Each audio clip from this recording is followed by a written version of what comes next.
जय हिंद, नमस्कार। मैं अंबर जैदी स्वागत करती हूँ आप सबका एक बार फिर से आज के इस खास कार्यक्रम में। और आज के इस प्रोग्राम में हमारे साथ मौजूद है आप सबके जाने पहचाने और मेरे पर्सनल फेवरेट भाव तोरसेकर जी। सर, बहुत स्वागत है आपका। नमस्कार, जय नमस्कार। हिंद। नमस्कार। भाव, आपने सबसे पहले और सबसे सटीक भविष्यवाणी वेस्ट बंगाल के लिए की थी। तब तक लोगों को इतना अंदाजा नहीं था कि वेस्ट बंगाल में चल क्या रहा है। और आज वेस्ट बंगाल में जो नतीजे हैं और जिस तरह से एक्शन लिया जा रहा है, ममता दीदी जिस तरह से नजर आ रही है, इनफैक्ट वो कोर्ट पहुंच गए कल, तो जो सारा कुछ ड्रामा चल रहा है, आप इसको किस तरह से देख रहे हैं? और वेस्ट बंगाल की पॉलिटिक्स का भविष्य आपको क्या नजर आ रहा है? क्या ममता दीदी केजरीवाल 2 बनने वाली है जिस तरह के एक्शन वो कर रही है? वो तो केजरीवाल पहले बन चुके, 4 महीने पहले। मैंने बहुत सारे संजय दीक्षित या ओमकार उनके प्रोग्राम में बोला था, इसने अगर सबसे बड़ी गलती की है तो कि वो केजरीवाल के रास्ते पर चली गई। वो अगर हेमंत सोरेन के रोड से चले जाती तो बच जाती। इनको अमित शाह की स्ट्रैटेजी, रणनीति समझ में नहीं आई। केजरीवाल को कोर्ट कचहरी में उलझा कर रखा था और वो उलझ रहा था। हेमंत सोरेन नहीं उलझा। हेमंत सोरेन के पास ईडी आ गई, वो हाजिर हो गया, 3 महीने अंदर रहा, चचेरे भाई को मुख्यमंत्री किया, पत्नी के हाथ में पार्टी दे दी थी, 3 महीने 4 महीने के बाद वापस आ गया, आराम से चुनाव लड़ा। क्योंकि चुनाव में एक बात ध्यान में रखनी चाहिए, चुनाव में आम जनता की राय इंपॉर्टेंट होती है। आप कोर्ट कचहरी में जाकर कुछ भी करो, उससे कोई फायदा नहीं। मैं आपको कोर्ट कचहरी का मतलब समझाता हूँ।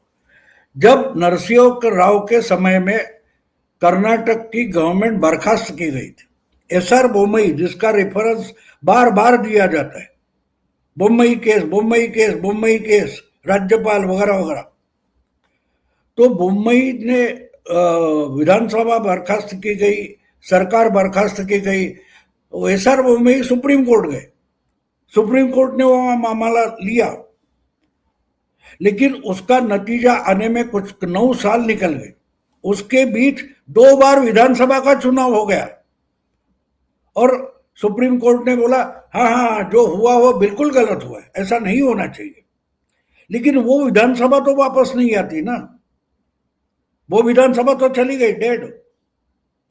तो आपको जो है सामने, कागज में क्या है, कॉन्स्टिट्यूशन में क्या है, वो सब है, लेकिन वो फैक्ट्स और डेड वर्ड्स, उसमें फर्क होता है। तो आप कोर्ट में जाकर हेडलाइन पैदा कर सकते हो, चुनाव नहीं जीत सकते।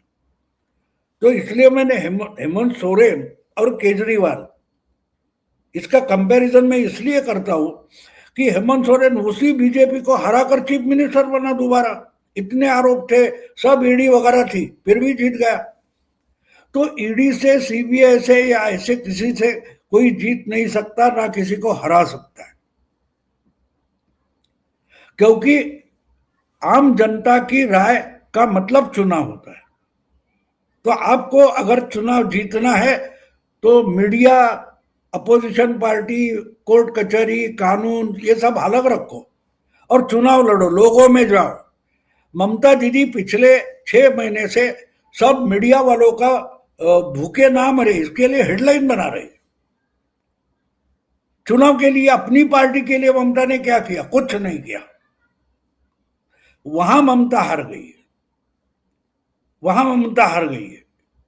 ये बात साफ रखो, आप दिमाग में साफ रखो कि आप जो लड़ाई लड़ रहे हो, आप क्रिकेट खेलकर आप फुटबॉल की मैच नहीं जीत सकते। क्योंकि फुटबॉल के ग्राउंड पर हो तो आपको फुटबॉल खेलना पड़ेगा। बाद में जाकर लफड़ा करो, झंझट करो, झगड़ा करो कि भाई क्रिकेट टाई हुआ था तो फुटबॉल की मैच रखी क्यों। लेकिन आज अगर फुटबॉल की ग्राउंड पे हो तो फुटबॉल खेलना पड़ेगा। ये बार बार क्रिकेट के ग्राउंड पर फुटबॉल खेलती रही या फुटबॉल के ग्राउंड पर क्रिकेट खेलती रही। ये मामला चुनाव आयोग का, सुप्रीम कोर्ट का नहीं था, ये मामला लोगों का था। और अगर लोग आप पर गुस्सा हो गए तो उसका क्या बोलते, उसके सारा भरोसा था कि ये प्रेसिडेंट रूल लगाएंगे और मैं विक्टिम कार्ड खेलूंगी। वही तो चालाक दिल्ली में बैठे दोनों है, वो वही तो चालाक है। वो आपको किस ढंग से एक दिखावा खड़ा कर देते हैं और प्रैक्टिस में दूसरा ही कुछ कर देते हैं। तो एक तरीके से राष्ट्रपति शासन की स्थिति लाई गई, लेकिन राष्ट्रपति शासन नहीं लगाया है। तो इसलिए ममता की हार तय थी, और पहले दिन से मैं देख रहा था, मैं जनवरी के एंड में अगर बोल रहा हूं कि ममता हारेगी तो उसका कारण था, जितनी फैक्ट्स मेरे पास थी शायद ही किसी जर्नलिस्ट के पास थी, यूट्यूबर के पास थी। और मैंने भी बहुत कुछ छुपाया नहीं है। मैंने महाराष्ट्र का चुनाव खत्म होने के बाद बार बार यूट्यूबर जिनके साथ पॉडकास्ट किया है उनको बताया कि महाराष्ट्र में मुख्यमंत्री बनने में कुछ 3 हफ्ते से ज्यादा लग गया। तो मैंने पूछा, आपने उस सुनील बंसल को देखा है, उस भूपिंदर यादव को देखा है, उस सारे आरएसएस के बड़े जो नेता कार्यकर्ता मुखिया उनको देखा है जिन्होंने महाराष्ट्र में चुनाव पलट कर दिखाया? वो तो चुनाव के नतीजे आने के बाद 2-3 दिन में दिल्ली या बिहार पहुंच गए, मैंने बोला था। तो परिणाम आपको दिल्ली में बिहार में दिखाई देंगे, लेकिन वो कौन देखता है? वो कौन देखता है? तो दुनिया ऐसी हो गई है ना कि एक महिला है वो कितनी सुंदर है वो देखा नहीं जाता, उसका मेकअप देखा जाता है। तो नहाई तो मेकअप निकल गया और बोलते अरे ये कौन है और वो कौन थी। ये एक उदाहरण करके बता रहा हूं। तो लोगों को जैसे आश्चर्य लगता है कि भाऊ ने क्यों बोला, तो भाऊ ने कोई बड़ी बात नहीं की। जो मालूमात थी, जो सामने परिस्थितियां थी, उससे कंपेयर करके देखा तो मैंने बोल दिया था। और ये वहां की बात नहीं, मैंने बिहार के बारे में भी बोला था ना। बिहार में हम जयपुर डायलॉग के लिए इकट्ठा हुए थे 6 नवंबर को। उस दिन पहला राउंड, पहले फेज का बिहार का मतदान था। मैं मुंबई से गया था। फिर 7, 8, 9 जयपुर डायलॉग का सम्मेलन हो गया। हम 10 तारीख को निकल गए, मैं दिल्ली चला गया। तो दिल्ली में घर में पहुंचते ही मेरी बेटी ने बोला, यानी ओमकार और पुंडीर मेरे साथ थे, वो मुझे छोड़कर गाजियाबाद निकल गए। आधे घंटे बाद मेरी बेटी ऑफिस से आ गई, बोली बाबा पता है लाल किले के पास बम ब्लास्ट हो गया। मैंने बोला क्या बोल रही है? तो हमने टीवी लगाया, खबरें देखने लगे। तो बेटी बोली अरे कम से कम ओमकार जी को फोन करो, वो पहुंचे कि नहीं, अब सब ट्रैफिक क्योस होगा। तो मैंने फोन लगाया तो ओमकार जस्ट गाजियाबाद पहुंच रहे थे, वो भी चकित हो गए। तो रात को मुझे ओमकार ने पूछा कि अभी ये ब्लास्ट हो गया और कल सेकंड राउंड का वोटिंग है। तब मैंने बोला था अब दिल्ली का जो ब्लास्ट है उसका इफेक्ट बिहार में दिखाई देगा और कम से कम 8-9% वोटिंग बढ़ेगा, और बढ़ेगा तो चमत्कार हो जाएगा। तो 11 तारीख को जब वोटिंग हो गया, मैं संजय के साथ भी अलग वो पॉडकास्ट किया था ओमकार। तो मैंने बोला देखो ये ब्लास्ट अभी आंकड़े साफ नहीं है, लेकिन अगर 8-9% बढ़ता है तो जो मैं जयपुर में 175 बोल रहा था, अब ब्लास्ट के बाद ये 200 क्रॉस करेगा। और वही हो गया, वही हो गया। तो ये दिखता है, वो देखने की जरूरत होती है। आपके पास नजर होनी चाहिए, आपके पास। देखो मैं बंगाल देख रहा था, अभी जो देख रहा था, तो मैंने जो मुंबई में जयपुर डायलॉग का अभी कोकण समिट किया, तो उस वक्त 20 तारीख को 20 मार्च को मेरा पॉडकास्ट हुआ था संजय दीक्षित के साथ। तो मैंने बोला था कि वो जो देख रहा है तो भवानीपुर में ममता हार जाएगी। तो संजय ने पूछा अभी उन्होंने पर्चा तक नहीं भरा है।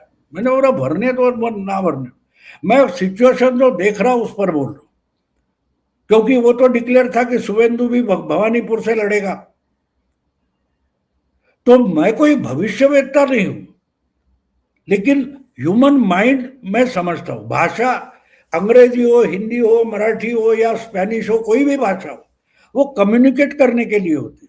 अगर हम एक दूसरे के चेहरे देखकर, आंख देखकर, उसकी भावना समझकर काम चला लेते तो भाषा की जरूरत नहीं है।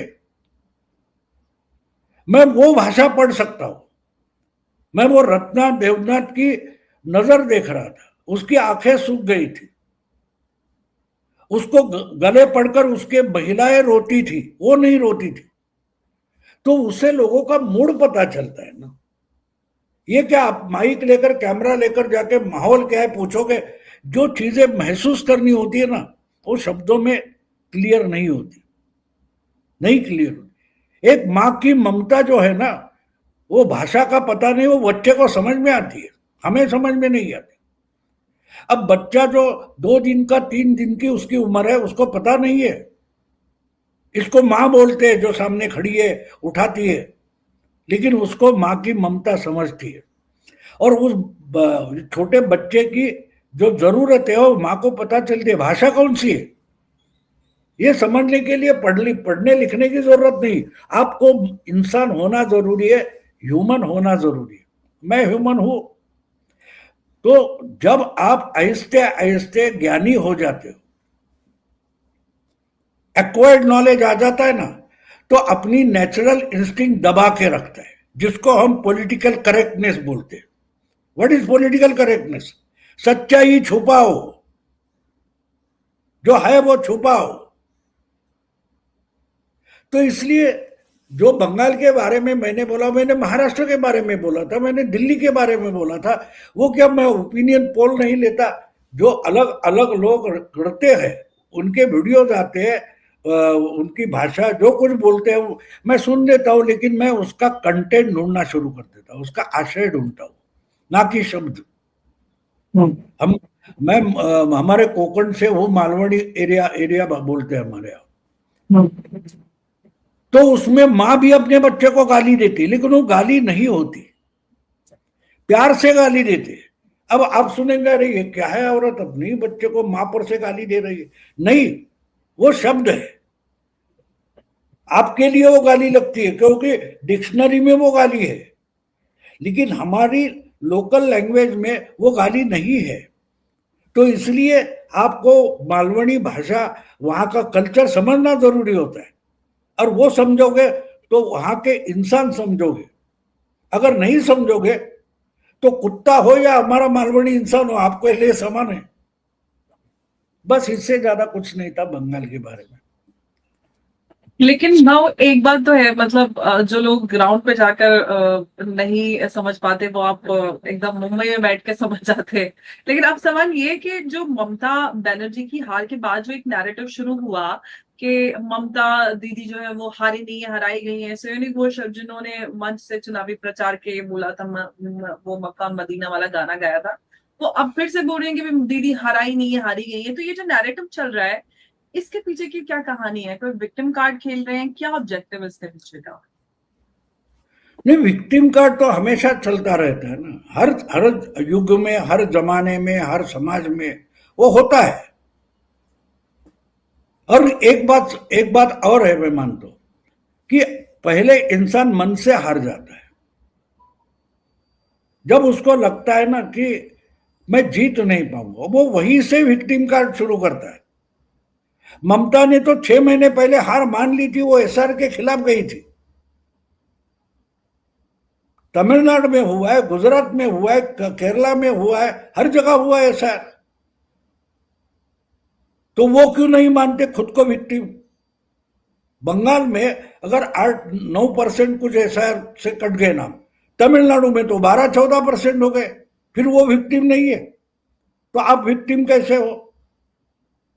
तो बात साफ होती है ना कि मैं हार चुका हूं, हारने वाला हूं, ये मालूम है, लेकिन मानना मुश्किल होता है। और ये ह्यूमन साइकोलॉजी है, ऐसी बात नहीं। मैं भी उससे गुजरा हूं। जब हम कॉलेज में हुआ करते थे, गावस्कर वाडेकर का जमाना था, तो हम हर जगह मैच हारते थे, हर जगह हारते थे। तो हमारी टीम की, मैं हमेशा एक एग्जांपल, हमारी टीम ऐसी होती थी कि पहले 6 अच्छे बैट्समैन होते, 7वां विकेट कीपर बैट्समैन होता, आगे 4 बॉलर है। अगर 5 लोग 6 लोग पहले आउट हो गए 60-70 रन से, तो हारना तय है। फिर हम झूठा झूठा खुद को दिलासा देते थे, नहीं नहीं प्रसन्ना ने कभी 80 किए हैं, बेदी की भी सेंचुरी लगी हुई है, ये हमको मालूम है हारने वाले, हम खुद को समझाते थे। तो आज जो ममता या उसके समर्थक कर रहे हैं ना, वो मैं समझ सकता हूं कि हारे है लेकिन हार मानना नहीं चाहते। तो ये मैं हमेशा और एक बात बोलता हूं, जब सच खत्म हो जाता है ना, सच का आधार टूटता है ना, वहां से आर्ग्यूमेंट शुरू होता है। अगर सच है तो आपको आर्ग्यूमेंट करने की जरूरत नहीं है, बिल्कुल जरूरत नहीं।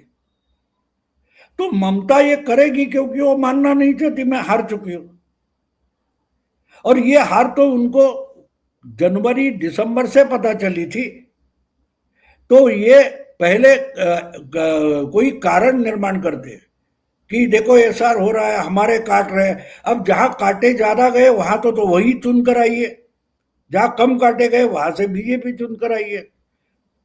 लेकिन फिर भी वो तो चलता रहता है। देखो हारने वाला हमेशा ऐसी ही तकरार अब करता है। यूपी में तो 2 करोड़ से ज्यादा लोगों के नाम काटे गए यूपी में, योगी जी ने तो हाँ, नहीं रोना मचाया। नहीं नहीं वो यूपी भी में 2 करोड़। बात, वो भी बात छोड़ो, मैं और एक आपको एग्जांपल अच्छा देता हूं। आप बोलते, सब लोग बोलते हैं जो बीजेपी के खिलाफ है या ममता के समर्थक है, वो बोलते हैं वो पूरा फोर्स लेकर आ गए। इनके कमांड में जितना सेंट्रल फोर्स है, चुनाव आयोग है, सुप्रीम कोर्ट है, ये है वो है, मैं मानता हूं 100% यू आर राइट। मुझे बोलिए कि आईपैक के ऑफिस पर जब छापा चल रहा था तो DGP, police commissioner, additional commissioner के लेके ममता क्यों गई, अकेले क्यों नहीं गई? तुम्हारे कमांड में जो सब है वो लेकर आप जाओगी, वो गलत नहीं है। इसका मतलब ये होता है कि इंडिया मैच खेलता है तो विराट कोहली और रोहित शर्मा को लेकर क्यों खेलता है? इनको टीम से बाहर निकालो। ये ये फेयर नहीं, ये फ्री एंड फेयर नहीं है। तो राजदीप वगैरह बोलते हैं ना, मुझे हंसी आती है कि अगर मैं, मेरी टीम खेल रही है तो मेरे बेस्ट प्लेयर्स है वो लेके आऊंगा, मेरे भंडार में जो अच्छे औजार है, हथियार है, वो लेकर आऊंगा ना लड़ाई में। अगर नहीं आऊंगा, यानी इनका मतलब है आप हारने की तैयारी से आ जाओ तो फ्री एंड फेयर इलेक्शन है। ऐसे कैसे हो सकता है? और आपको और एक याद होगा, जितना 1-1.5 महीने से हम अलग अलग चैनल पर वगैरह डिबेट सुन रहे थे, वो क्या बोला जा रहा था? नहीं नहीं बीजेपी केडर में वीक है, ममता के पास केडर है, बीजेपी के पास केडर नहीं। बिल्कुल। सुन रहे थे आप? जी बिल्कुल क्योंकि बिल्कुल। इनको केडर का मतलब पता नहीं है, इनको पता नहीं कि केडर क्या होता है। वैसे तो हमारे मुंबई में दाऊद इब्राहिम का भी इनफैक्ट केडर हाँ, है। वो अभी भी लोग यही बोल रहे हैं कि टीएमसी जो है वो कार्डो बेस्ड पार्टी है, बीजेपी के पास तो वही तो पार्टी बोल नहीं रहा है। हूं ना। हम्म। टीएमसी उस ढंग की केडर पार्टी है जिस ढंग की मुंबई में दाऊद इब्राहिम की पार्टी है, छोटा राजन की पार्टी है, उनका भी केडर है। हाँ, इसको ये केडर बोलते हैं। इनका दिमाग कितना घूम गया देखो। उनको केडर और गुंडा उसका फर्क नहीं पता चलता, उनको माफिया टोला और पार्टी का फर्क नहीं वो खुद पॉलिटिकल एनालिस्ट बने बैठे, तो हमारे सामने विमर्श एनालिसिस क्या आएगा? तो इसलिए उनको बिल्कुल। पता नहीं चला और भी पता नहीं चलेगा। अब जो कुछ तमिलनाडु में चल रहा है ये नहीं समझ पा रहे। एक तरीके से उदयनिधि ने तमिलनाडु बीजेपी के थाली में परोसने की कोशिश की है। देखो पूरे बंगाल के चुनाव का निचोड़ समझो। आज अभी 1 हफ्ते से ज्यादा हो गया, आज हम बोल रहे 14 तारीख है, शायद 15 तारीख है, 10-11 दिन हो गए। तुमने 10 दिन में जितने वीडियो देखे होंगे, जितने चैनल देखे होंगे, गांव गांव में, शहर में, कस्बे में, मेट्रो सिटीज में, जहां लोग इकट्ठा होकर चिल्ला रहे, नारेबाजी कर रहे, कहीं तुमने मोदी जिंदाबाद सुना है? कहीं अमित शाह जिंदाबाद सुना है? नहीं, हर कोई जय श्री राम बोल रहा है। तो ममता को किसने हराया? जय श्री राम ने हराया, जय श्री राम ने हराया। इसका मतलब सनातन ने हराया है। और ऐसी बिल्कुल। स्थिति में, ऐसी यानी ममता की लड़ाई सनातन से चल रही थी और ममता वो समझ नहीं पाई। अब उदयनिधि नहीं समझ पा रहा है, बिल्कुल। कि जय अच्छा श्री राम या सनातन जो होता है वो हाइबरनेशन में रहता है तो ठीक है, बाकी करते रहो नाटक सब, उठापटक हम्म, करते रहो, लेकिन सनातन जाग जाएगा तो तुम मिट्टी में जाओगे। ये लग रहा है ममता का सामने एग्जाम्पल है, फिर भी उदयनिधि समझ नहीं रहा है। तो क्या बोल रहा है बिल्कुल। कि मुझे तो कुछ भी करके बीजेपी के तमिलनाडु हवाले करना है, इससे हम्म, और तमिलनाडु का हम निचोड़ क्या निकाल सकते बीजेपी का काम आसान हो रहा है और लग रहा है हैं। अन्नामलाई बिल्कुल का उदय बिल्कुल। नजदीक है। देखो एक बात होती है कि मुझे एक इमरान खान का एक डायलॉग यानी एक कहीं इंटरव्यू में बोला था, जी, ये वो स्टेटमेंट। बोला था कि I hate this game cricket. तो बोलते हैं क्यों? कि हमेशा बॉलर को पीटा जाता है और प्रशंसा होती है बैट्समैन की। तो मैं कोई जख्मी होगा उसकी परवाह नहीं करता, बोला तेरे हाथ में बैट है, स्टंप बचा ले अपने, तेरे हाथ में बैट है ना। तो ये समझना जरूरी है कि आपको लोकतंत्र में चुनाव में जीतना है तो आपके हाथ में बैट है। बॉलर कौन सा आएगा ये आप नहीं तय करोगे, जो भी बॉलर आएगा, जैसी भी बॉल डालेगा, वो स्पिनर डाले या फास्ट बॉल डाले, मीडियम पेस डाले, आपका चॉइस नहीं, आपके हाथ में बैट है। तो बिल्कुल उसी तरीके से जय का बाप खेल रहा था, जय शाह का बाप जो इंटरनेशनल क्रिकेट का अध्यक्ष है, उसका बाप ममता के खिलाफ खेल रहा था। इसको पता नहीं है किसका बाप है। यही तो होता है ना, जो ये छोटी बात है लेकिन समझने जैसी है कि आप जी, जब बिल्कुल। जो लड़ाई कर रहे हो उस हम्म, लड़ाई के रूल्स रेगुलेशन से लड़ना पड़ेगा। आप जी, आइन चुनाव में नए रूल्स नहीं ला सकते। तो बिल्कुल। इसलिए अब ये समझ में नहीं आया आउट कैसे हो गया। एक कोई मुझे किसी प्रोग्राम में ये हरभजन सिंह ने मुझे लगता है किसी टीवी शो में उसने एक बढ़िया बात बोली। उसका और इंजमाम जो इंजमामुल हक। पाकिस्तान, हाँ जी, इंजमामुल हक, इंजमामुल हक। हाँ, तो उसकी दोस्ती थी। तो वो बोला एक बार उसने कुछ किया तो एलबीडब्ल्यू आउट हो गया। फिर उसने एक बार बॉल रोकने की कोशिश की तो बोलता है मुझे पता नहीं चलता, मैं बैट लगाता हूँ आउट होता हूँ, मैं हाथ लगाता हूँ आउट होता है, मैं खेला आउट होता हूँ, नहीं खेला तो भी आउट होता हूँ। तो वो जो मानसिकता है ना जी। रूल ना समझने की, उसमें हम्म। ममता फंसी है और वो निकलना नहीं चाहती। और ज्यादा उलझती जा रही है ऐसा लग रहा है। भाव, एक बात बड़ी इंटरेस्टिंग है कि अब तक हमने देखा कि वेस्ट बंगाल में पोस्ट पोल वायलेंस का जो इतिहास रहा है उस पर कभी ममता दीदी ने कोई भी कभी कोई संज्ञान नहीं लिया। अब वो उठकर कोर्ट पहुंच गई है, खुद काला कोट पहनकर। बड़ी अजीब सी नहीं बात। नहीं नहीं, वो तो होता है। देखो कोई भी अपराधी आप पकड़ते हो तो उसने तो हम्म, कानून तोड़ा है, हम्म, लेकिन वो अपने बचाव में कौन सा हथियार लेकर आता है? कानून ही लेकर आता है। हम्म, वो तो वो वो अट्टल क्रिमिनल है, उसका ये सबसे बड़ा सबूत है। हम्म, कानून तोड़ेंगे लेकिन कानून से ही अपने के लिए बचाव मांगेंगे। हम्म, ममता गुनाहगार है, उसका ये सबसे बड़ा सबूत है कि वो कोर्ट जाकर पहुंचे कि मुझे बचाओ, मुझे कानून का आसरा चाहिए। अरे फिर ईडी की फाइल उठाकर लेने के लिए आप गई थी, तब आप कोर्ट को पूछने क्यों नहीं गई कि भाई ये इलीगल है, ईडी को रोको। आप उस वक्त मुख्यमंत्री होकर गुंडागर्दी कर रही थी, और आप अगर दूसरा कोई मुख्यमंत्री है तो वो गुंडागर्दी ना करे। समझे कितनी अजीब बात है? देखो ये तो होता है, ये तो देखो लोकतंत्र में और कानून का राज होता है, उसमें होता है। मुझे याद है कि हमारे यहाँ गोरा खैरनार वो डेप्यूटी म्यूनसिपल कमिश्नर थे, वो हम्म, अनाप शनाप बक रहे थे। तो कमिश्नर जो थे शरद काले, उनको पत्रकारों ने पूछा आप एक्शन क्यों नहीं लेते? तो हम्म, उन्होंने बोला था उन्होंने तो कानून तोड़ा है, लेकिन उन पर मुझे कानून के तहत ही एक्शन लेना पड़ता है। मैं कानून तोड़कर एक्शन नहीं ले सकता, मुझे दिख रहा है गलत है। अजमल कसाब ने 200 लोगों को मारा है, दुनिया ने देखा है टीवी पर, फिर भी बिल्कुल लीगल प्रोसीजर में उसको आरोपी बनाकर उसको अपराधी तय किया और बाद में फांसी दी। ये लोकतंत्र का खूबसूरती भी है, और मैं योगेंद्र यादव की तरीके की खूबसूरती नहीं बोल रहा हूं कि जो उसका स्ट्रांग पॉइंट है वही उसका वीक पॉइंट भी होता है। बिल्कुल। ये समझना जरूरी है। तो ये चलता है, देखते हैं आगे क्या होता है। अब भाव आपको यहाँ से टीएमसी का क्या भविष्य नजर आ रहा है? क्या टीएमसी वापस आएगी या फिर ममता दीदी बस ये लास्ट कोशिश कर रही है, जिस तरह के वो कदम उठा रही है सबसे, और उलझ जाएंगी?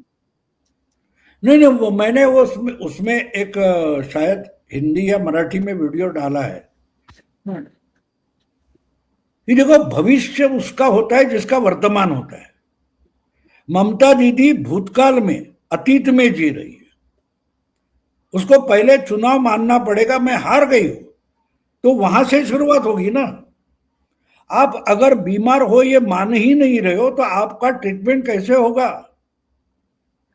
आप बीमार हो तो डॉक्टर चेक करेगा और दवाई तय करेगा, ट्रीटमेंट तय करेगा। आप कह रहे हो कि मैं बीमार नहीं हूं, तो बीमारी से मर जाओ भाई, हम क्या कर सकते? कोई डॉक्टर उनको, तो वैसे उनका कोई भविष्य नहीं, क्योंकि वो वर्तमान में नहीं है।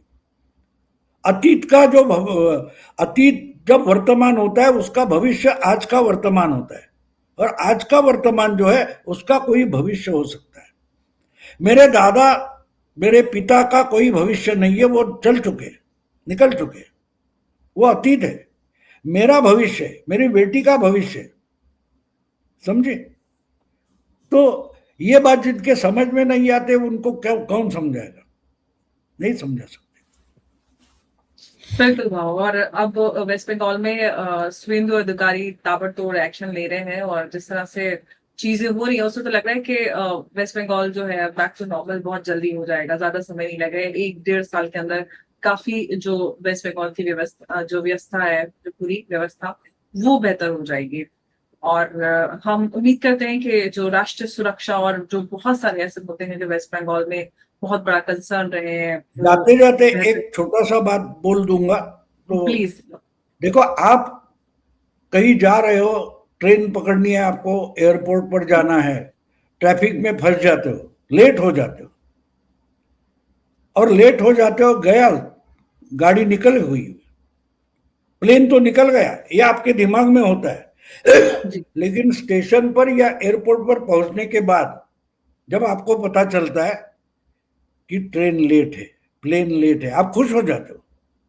थोड़ा लेकिन रिलीफ दो हो जाता घंटे है। पहले पहुंचते हो तो गाली देते हो, लेट हो रहा है। तो ये ह्यूमन माइंडसेट होता है।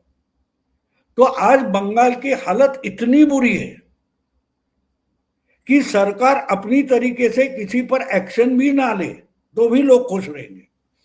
क्योंकि मुझे किसी ने पूछा कि आप क्या सोचते हो, बंगाल के लोगों की अपेक्षा क्या है, एक्सपेक्टेशन क्या है? मैंने बोला बिल्कुल छोटी, बिल्कुल एक्सपेक्टेशन नहीं है। मैं कमाता हूं, मैं खाता हूं, मेरे थाली से चोरों मत, बस इतना एक्सपेक्टेशन है, जो ममता ने करके दिखाया। तो उससे छुटकारा मिला, उससे ही लोग खुश। बिल्कुल, यही सबसे बड़ा, लोगों को मतलब एक नॉर्मल लाइफ जी पा रहे हैं लोग, जय श्री राम बोल पा रहे हैं।